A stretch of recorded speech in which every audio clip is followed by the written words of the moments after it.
أعوذ بالله من الشيطان الرجيم. بسم الله الرحمن الرحيم. وإن طائفتان من المؤمنين اقتتلوا فأصلحوا بينهما فإن بغت إحداهما على الأخرى فقاتلوا التي تبغي حتى تفيء إلى أمر الله فإن فاءت فأصلحوا بينهما بالعدل وأقسطوا إن الله يحب المقسطين. إنما المؤمنون إخوة فأصلحوا بين أخويكم واتقوا الله لعلكم ترحمون. صدق اللہ العظیم۔ صحیحین کی روایت کے مطابق مدینہ منورہ کے دو مشہور قبیلے اوس اور خزرج کے درمیان آپس میں ہنگامی طور پر ایک جنگ کی صورتحال پیدا ہو گئی، تو اس سے متعلق اللہ جل جلالہ نے یہ آیتیں اتاری کہ جب ایمان والوں کی دو جماعتیں آپس میں لڑیں تو تم ان کے درمیان صلح کرو۔ حضور اکرم صلی اللہ علیہ وسلم نے ان کے درمیان صلح کر لی، جس کی وجہ سے وہ آپس میں ایک دوسرے سے راضی ہو گئے۔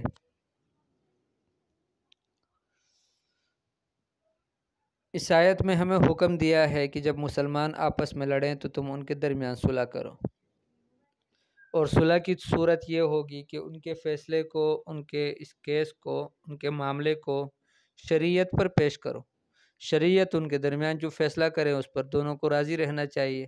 جو حکم شریعت صادر کر دے ان سے متعلق ان کو خوشی سے قبول کر لینا چاہیے۔ لیکن اس کے باوجود اگر ایک ان میں سے، ظاہر بات ہے کہ دو آپس میں لڑتے ہیں تو ان میں سے ایک تو زیادتی کرنے والا ہی ہوگا، تو فرمایا کہ اگر ان میں سے ایک زیادتی کرنے والا برابر زیادتی کرتا رہے، صلح کو تیار نہ ہو اور صلح کو پسند نہ کرے، تو فرمایا کہ پھر مسلمانوں کی جماعت بھی اس جماعت سے لڑے کہ جو زیادتی کر رہی، حتیٰ کہ وہ اللہ کے امر کی طرف رجوع کر لے، تسلیم ہو جائے اور اللہ کے حکم کے سامنے سرنگوں ہو جائے، تو فرمایا کہ تب تک وہ ان سے مسلمان کی جماعت بھی لڑے۔ فرمایا کہ اگر وہ واپس ہو گئے اللہ کی امر کی طرف، یعنی قبول کر لیا فیصلے کو، تو فرمایا کہ تم ان کے درمیان صلح کرو عدل کے ساتھ، عدل و انصاف کے ساتھ تم ان کے درمیان صلح کر لو۔ تو ایک بات تو یہ بتائی گئی ہے ہمیں کہ مسلمانوں کو آپس میں لڑنا نہیں چاہیے، اور اگر لڑے تو فرمایا کہ تم ان کے درمیان صلح کرو۔ لڑنا کیوں نہیں چاہیے؟ اس لیے کہ اگلی آیت میں اللہ پاک فرماتے ہیں کہ ایمان والے تو بھائی بھائی ہیں، اور حدیث پاک میں آتا ہے، حضور صلی اللہ علیہ وسلم نے فرمایا المسلم اخو المسلم، مسلمان کا بھائی ہے، لا یظلمہ ولا یخذلہ ولا یکذبہ ولا یحقرہ، کہ مسلمان پر ظلم نہیں کرتا، اور مسلمان کی مدد اور نصرت کو نہیں چھوڑتا، اور مسلمان کے ساتھ جھوٹ نہیں بولتا، اور دوسرے مسلمان کو حقیر نہیں سمجھتا۔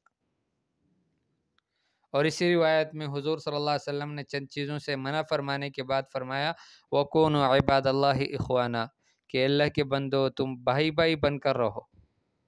تو اسلام ہمیں اس چیز کی دعوت دیتا ہے کہ مسلمانوں کا آپس میں بھائی چارگی کا تعلق ہو۔ حدیث پاک میں آتا ہے، مسلم شریف کی روایت ہے، حضور اکرم صلی اللہ علیہ وسلم نے فرمایا المسلمون کجسد واحد، فرمایا کہ سارے مسلمان ایک جسم کی طرح ہے۔ ان اشتکا عینہ اشتکا کلہ ان اشتکا رأسہ اشتکا کلہ، فرمایا آنکھ میں تکلیف ہو تو سارے بدن کو تکلیف ہوتی ہے، سر میں تکلیف ہو تو سارے بدن کو تکلیف ہوتی ہے۔ گویا مسلمان کہیں کا بھی رہنے والا ہو، چونکہ وہ ایک ہی جسم ہے، اب کہیں بھی مسلمانوں پر ظلم زیادتی ہو رہی ہے تو سارے مسلمانوں کو اس کی فکر کرنی چاہیے۔ اور روایت میں یہ بھی آتا ہے کہ من لم یہتم بامر المسلمین فلیس منہم، جس کو مسلمانوں کی حالت کی فکر نہ ہو تو فرمایا کہ وہ مسلمانوں کی جماعت میں سے ہی نہیں ہے، اس کو فکر ہی نہیں ہے کہ مسلمانوں پہ کیا گزر رہا ہے اور مسلمان کی حالت کیسی ہے، تو فرمایا کہ وہ مسلمانوں میں سے نہیں، مسلمانوں کی جماعت میں سے نہیں۔ تو اس وجہ سے شریعت یہ پسند کرتی ہے کہ مسلمان آپس میں جڑے رہے، چونکہ دو جماعتیں ہیں، ایک کفار کی جماعت ہوتی ہے اور ایک مومنین کی جماعت ہوتی ہے، تو مومنین کو آپس میں یہ اچھا نہیں، یہ ان کو اچھا نہیں لگتا اور زیب نہیں دیتا کہ وہ آپس میں لڑ پڑے، اس لیے کہ ان کا مقابلہ تو کافروں سے ہے، باطل سے ہیں، اور یہ اہل حق ہے۔ اب ان کو چاہیے کہ آپس کے اختلافات کو دور کر دیں۔ فساد ذات البین، یہ انتہائی خطرناک چیز ہے۔ حضور صلی اللہ علیہ وسلم نے فرمایا کہ یہ صاف کرنے والا استرا ہے، استرا، اور فرمایا کہ بالوں کو صاف نہیں کرتا بلکہ نیکیوں کو صاف کرتا ہے، آپس کی رنجشیں اور آپس کا بگاڑ۔ تو اس وجہ سے مسلمانوں کو ایک اکٹھا رہنا چاہیے اور ایک دوسرے کی مدد کرنی چاہیے۔ تو حضور صلی اللہ علیہ وسلم نے اس کی بڑی ترغیب دی ہے کہ مسلمان آپس میں جڑے رہیں۔ المؤمن للمؤمن کالبنیان یشد بعضه بعضا وشبک بین اصابعہ۔ بہرحال مختلف روایات میں اس کی ترغیب آئی ہے کہ مسلمان آپس میں جڑے رہیں، اور اللہ پاک یہ پسند کرتے ہیں کہ مسلمان جہاں کہیں کے بھی ہو وہ آپس میں ایک جسم کی طرح رہے۔ یہ تو بدقسمتی سے وہ جو معاہدہ ہوا سائکس بیکو کا، اس کے بعد سے ہمیں مسلمانوں کو آپس میں تقسیم کر دیا گیا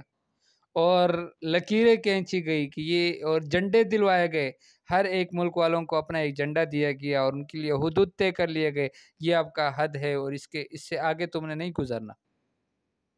اور پھر یہ ملعون قسم کی خارج ہمیں حوالے کر دیا گئے کہ اس کے بغیر تمہارا جینا جائز ہی نہیں ہے، تم کیسے جیو گے؟ رہنا تمہیں اپنے ملک کے اندر رہتے ہوئے بھی تمہیں اس کو ہمیشہ اپنے ساتھ رکھ رہا ہے، حالانکہ مسلمان کی شناخت وہ کلمہ لا الہ الا اللہ محمد الرسول اللہ سے، جہاں کہیں بھی وہ جانا چاہے، مسلمان آپس میں بھائی بھائی ہے، وہ کہیں بھی جائے تو جائیں، وہ مسلمان ہیں۔ لیکن بدقسمتی سے ہمیں بہت آپس کی دوریاں پیدا کر دی گئی، اور مسلمان بھی اپنے ملک کا جھنڈا اور اپنے علاقے کا جھنڈا، اور اس کے لیے پھر ساری توانائی کو خرچ کرنا کہ میں اپنے ملک کی صحیح اپنے ملک کی حفاظت آدمی کرے، میں اس سے منع نہیں ہے، شریعت نے منع نہیں کیا، لیکن ہمارے حدود میں تغیر کیا گیا ہے۔ اور حضور اکرم صلی اللہ علیہ وسلم نے فرمایا کہ لعن اللہ من غیر منار الارض، اللہ کی لعنت ہو اس شخص پر کہ جو زمین کی حدود میں تغیر کرے۔ کسی کی زمین ہے، اس میں اس کے جو حدود ہوتے ہیں، اس کی باؤنڈری ہوتی ہے، اس میں جو تغیر کرے وہ تو ملعون شخص ہے۔ اور ہماری مسلمانوں کی باؤنڈری وہ تو ساری دنیا ہے، جہاں جہاں مسلمان آباد ہے وہاں تک ہمارے حدود ہے۔ ہر ملک ماست کہ ملک خدائے ماست، یوں کہا تھا کہ ہر ملک میرا ملک ہے جو میرے اللہ کا ملک ہے، جہاں پر مسلمان آباد ہے وہ ہمارا مسلمانوں کا آپس کا ملک ہے۔ تو مسلمان تو ساری دنیا پر بادشاہت کرنے والی قوم تھی، لیکن انہوں نے ہمیں اس طرح سے کر دیا کہ اب وہ اپنے قریبی اور پڑوسی ملک کا مسلمان بغیر ویزے اور پاسپورٹ اور بہت ساری مشکلات کے باوجود وہ آنا اس کے لیے مشکل ہے اپنے مسلمان بھائیوں کی حالت معلوم کرنے کے لیے۔ تو اس وجہ سے اللہ پاک کو یہ چیزیں پسند نہیں ہے۔ اللہ پاک کو یہ پسند ہے کہ مسلمان متحد رہیں اور ایک جسم کی طرح رہیں۔ تو اللہ پاک فرماتے ہیں کہ مسلمانوں میں اگر کہیں اس طرح کی جھگڑے کی صورتحال ہو تو فرمایا تم ان کے درمیان صلح کرو۔ وَإِن طَائِفَتَانِ مِنَ الْمُؤْمِنِينَ اقْتَتَلُوا، فرمایا کہ دو گروہ اور دو جماعتیں ایمان والوں کی اقتتلوا، اگر وہ آپس میں لڑے، وَإِن طَائِفَتَانِ، اگر دو جماعتیں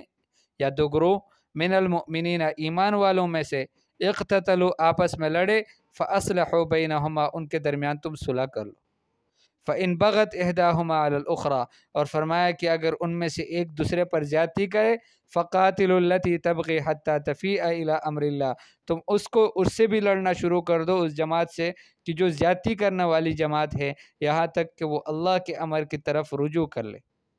فَإِن فَاءَتْ، اگر اس نے رجوع کر لیا، فَأَصْلِحُوا بَيْنَهُمَا بِالْعَدْلِ، ان کے درمیان عدل و انصاف کے ساتھ تم صلح کر لو۔ وَأَقْسِطُوا، اور تم عدل و انصاف سارے معاملوں میں بھی کرتے رہو، یہ ہم سے مطلوب ہے۔ اس وجہ سے حدیث پاک میں آتا ہے ان 7 آدمیوں کے بارے میں کہ جن کو اللہ جل جلالہ عرش کا سایہ نصیب فرمائیں گے، سب سے پہلے جس آدمی کا تذکرہ ہے الامام العادل، یا روایت میں آتا ہے امام عدل، کہ عدل کرنے والے، انصاف کرنے والے امام۔ کی تو بڑی بڑی قیمت ہے اللہ کی نگاہ میں، کہ جو بادشاہ ہو مسلمانوں کا اور عدل و انصاف کرنے والا ہو، اور لوگوں کو بھی ان سے محبت ہوتی ہے۔ لوگ بھی ایسے بادشاہ کو پسند کرتے ہیں کہ جو لوگوں کے ساتھ عدل و انصاف کا سلوک کرنے والا ہو۔ علماء نے لکھا ہے کہ حضور اکرم صلی اللہ علیہ وسلم نے صحابہ کو حبشہ کی طرف ہجرت کرنے کا مشورہ دیا، حالانکہ اس کا بادشاہ جو تھا نجاشی، وہ عیسائی تھا، وہ مسلمان نہیں تھا، لیکن حضور اکرم صلی اللہ علیہ وسلم نے ان کے لیے تعریفی جملے فرمائے تھے، اور یوں کہا تھا کہ ہم نے سنا ہے کہ اس کا جو بادشاہ ہے وہ عادل بادشاہ ہے، عدل و انصاف کرنے والا رحم دل بادشاہ ہے، ان کے پاس تم چلے جاؤ، وہاں تمہیں پناہ اور امان ملے گی۔ اور حضرت عبداللہ ابن عباس رضی اللہ تعالیٰ عنہ کے بارے میں حیات صحابہ میں لکھا ہے، فرمایا کہ ان سے ایک آدمی نے باتیں کچھ شروع کر دی اور سختی کی باتیں ان سے کہی، تو حضرت عبداللہ ابن عباس رضی اللہ تعالیٰ عنہ نے ان سے فرمایا کہ تم مجھ سے سخت قسم کی باتیں کیسے کرتے ہو، حالانکہ میرے اندر اللہ پاک نے 3 خوبیاں رکھی ہے، اور ان میں سب سے پہلی خوبی یہ ہے کہ جہاں کہیں مجھے پتہ چلتا ہے، پوری دنیا میں کہیں بھی مجھے پتہ چلتا ہے کہ کہیں ایک بادشاہ ہے جو عدل کرنے والا بادشاہ ہے، فرمایا مجھے اس سے خوشی ہوتی ہے، دل خوش ہو جاتا ہے، حالانکہ میرا کوئی کیس اس بادشاہ کے پاس نہیں جائے گا، وہاں کے مسلمانوں کو اس سے فائدہ ہوگا، وہاں کے رہنے والے رعایا کو اس سے فائدہ ہوگا۔ فرمایا کہ مسلمان ہونے کی بنسبت مجھے اس سے خوشی ہوتی ہے، اور یہ خوبی اللہ نے میرے اندر رکھی ہے کہ جہاں کہیں بھی ہو، دوسرے ملک میں ہو، اپنے ملک میں بھلے نہ ہو، لیکن وہاں کا بھی اگر کوئی عادل اور منصف بادشاہ ہے تو مجھے اس سے خوشی ہوتی ہے۔ اور دوسری خوشی میرے اندر اللہ نے دوسری خوبی میرے اندر اللہ پاک نے یہ رکھی ہے کہ جہاں کہیں بھی مجھے پتہ چلتا ہے کہ مسلمانوں کی کسی علاقے پہ بارش ہو رہی ہے، اور وہاں سے ان کے لیے سبزہ اگ رہا ہے، اور جو ان کے جانور چرواہے وغیرہ ان چھپائے ان کے لیے خوراک کا بندوبست ہو رہا ہے، فرمایا کہ مجھے اس سے خوشی ہوتی ہے، حالانکہ وہاں پر کوئی جانور میرا نہیں ہوگا کہ وہاں چر رہا ہو۔ اور تیسری بات فرمایا کہ کلام پاک میں سے جس آیت سے متعلق اور یعنی جن مسائل سے متعلق اللہ پاک مجھے کسی اس کا سمجھ نصیب فرماتے ہیں، کسی آیت کی معرفت مجھے ہو جاتی ہے، تو فرمایا کہ میرا جی چاہتا ہے کہ یہ سارے مسلمانوں کو بھی اس کا پتہ ہو، یعنی جو فائدہ قرآن پاک کے کسی تشریح اور تفصیل سے متعلق مجھے اللہ پاک سمجھا دیتے ہیں، میرا دل چاہتا ہے کہ یہ سارے مسلمانوں کو بھی معلوم ہو۔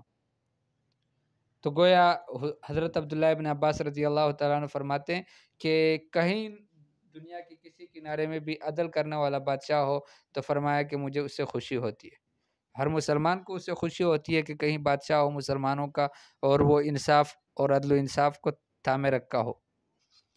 تو اللہ پاک فرماتے ہیں فَأَصْلِحُوا بَيْنَهُمَا بِالْعَدْلِ وَأَقْسِطُوا، اور تم عدل و انصاف کو سارے معاملوں میں اس کا خیال رکھو، ان اللہ یحب المقسطین، بے شک اللہ پاک عدل و انصاف کرنے والوں کو پسند کرتے، ان سے محبت کرتے۔ انما المؤمنون اخوہ، بے شک مسلمان بھائی ہیں، فاصلحوا بین اخویکم، تم صلح کر لو اپنے بھائیوں کے درمیان، واتقوا اللہ، اور اللہ سے ڈرو، لعلکم ترحمون، تاکہ تم پر رحم کیا جائے۔